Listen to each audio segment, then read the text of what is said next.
So I know the first thing you're going to say is, Lee, why do I care about this stuff? This is very technical. And it is. And this isn't something that you're going to necessarily ask your photographer, uh, like what kind of camera they're using, how many megapixels it's got, what kind of lenses that they use. But it all impacts how your image looks. Let's start with the chart that you see in front of you. If you're just going to do something that's going to show up on social media, just a digital type thing, this is not anything you need to worry about. Every camera out there is going to give you a good result for doing something that small. If that's what you want to settle with, is just digital imagery, every camera is going to take care of it. However, if you like to see yourself or your loved ones up on a print on the wall, then this becomes an issue. And the reason it becomes an issue is there's only so many pixels in that image, which means it can only go to a certain size.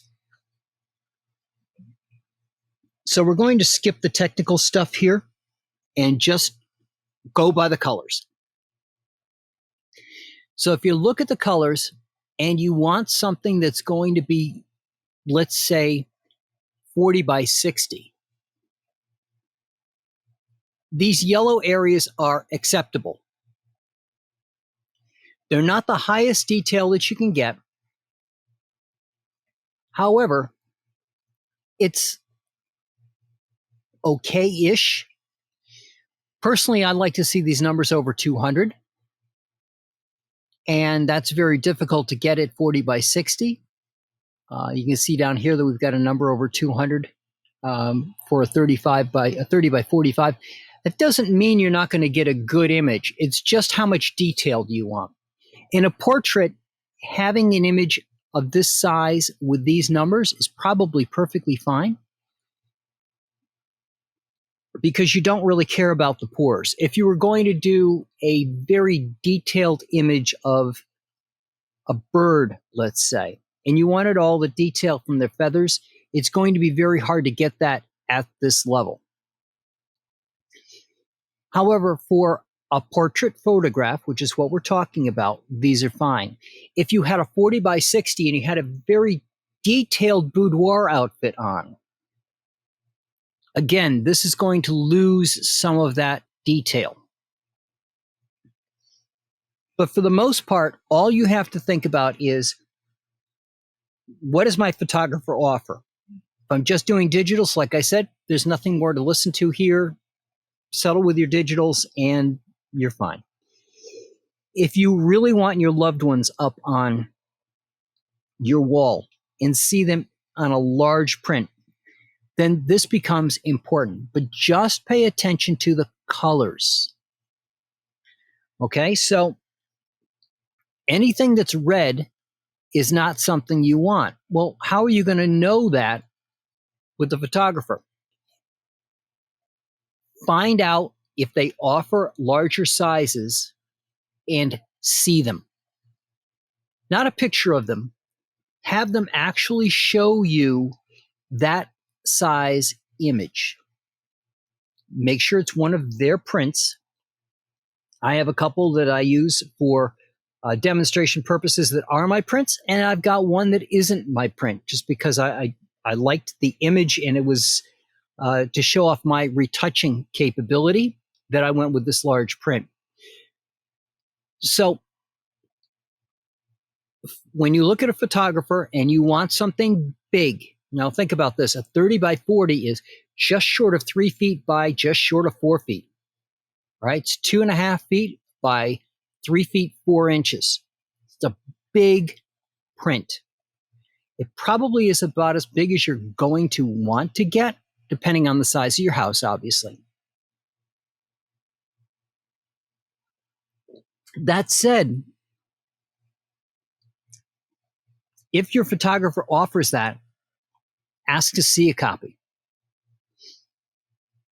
If all you want is a book, which again, I shoot boudoir. Boudoir photography is typically in a book. It's kept private. It's not put up on a wall. It can be, but it doesn't necessarily have to be. Then you want to know what the size of the book is that you've got. And if you look at normal sized books, 20 by 30 is pretty big for a book. You're probably looking at 16 by 24. And I'm talking about an opened book.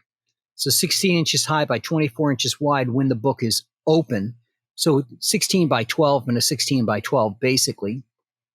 But it can be a landscape format when it's open and lays flat.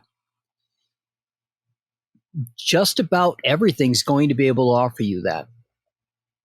So you don't have to worry about it so much on the book. It's more of the large print sizes that you want to have on your wall and what you want it to be.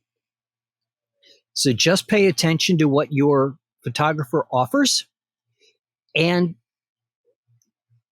ask to see an example of it, not a picture of it. Ask to actually see a physical example of whatever it is that they've got. Maybe they've got a studio that they've got these displayed in, and maybe they just have it that they can bring around with you and they can bring it to you and show you what it looks like. But that's what you want to do to make sure that you're going to get the best detail and the best quality from the print. Now, for those of you interested in the technical side of things, what it comes down to is the amount of dots that you can get in there. The more dots, the more detail, which is where we get into megapixels. Print sizes, you want to have at least usually 200 dots per inch. Remember, we're talking megapixels is the camera, dots per inch is the print. It's a dot that it's putting on the paper. The more dots you can get into an inch, the more detail that you have in there. Where it becomes an issue is when you have a photographer who shoots from a distance and then crops. So they could take a, let's say, 30 megapixel image and crop half of it away. Now it's a 15 megapixel image. So that's where it makes the biggest difference is what am I looking at and how big can it go? So if you've got a photographer who's shooting from a distance and crops everything, well, again, you're going to lose detail. If you've got a big print and let's say you wanted to have the background of New York City in that print, you're smaller, obviously, with that kind of image because you're not the centerpiece of that image. You are from the perspective of what the image is about, but the image size and everything is based around having that background in place around you. And there you're going to want to go bigger. And that's when this is going to become more of an issue. But that's what I got for you this week. This is simply just paying attention to what your photographer offers, paying attention to what your needs are, and then seeing examples of that photographer's work, physical examples of the photographer's work at the size that you're looking to purchase. And I will talk to you guys next week.